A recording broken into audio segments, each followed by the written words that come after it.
नमस्कार नाशिकरांनो, मी मनीषा खत्री, नाशिक महानगरपालिका आयुक्त।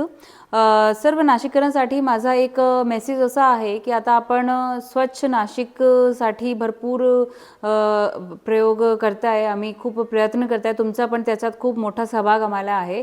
तसाच जे एक कचरा विलगीकरणचा विषय आहे तो खूप आता आपल्याला 100% पर्यंत ओला आणि सुका कचरा विलगीकरण करून घंटागाडीला द्यायचे आहेत। अशा प्रकारच्या नाशिक महानगरपालिकेतर्फे तयारी चालू आहे आणि लोकांकडून सहभाग पण आम्हाला मिळतोय।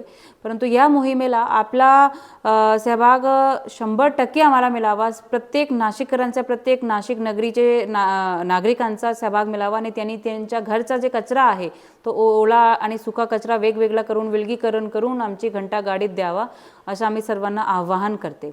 नाशिक महानगरपालिकेतर्फे ह्या मोहीमसाठी वेस्ट सेग्रिगेशनसाठी आम्ही एक आता तारीख पण ठरवणार आहे, एक वेळ ठरवणार आहे की त्यानंतर आम्ही कोणाकडून ही जे मिक्स वेस्ट आहे, जो सुका आणि ओला कचरा मिक्स करून आपण देतो ते आम्ही घेणार नाही, ते आमची घंटागाडी जी आहे ते घेणार नाही, ते तुम्हाला परत करून देणार। म्हणून सर्वांनी आताच पुढाकार घेऊन ते विलगीकरणाचे जे प्रोसेस आहे ते सुरू करावे आणि त्याप्रमाणेच कचरा आमची घंटागाडीत द्यावे।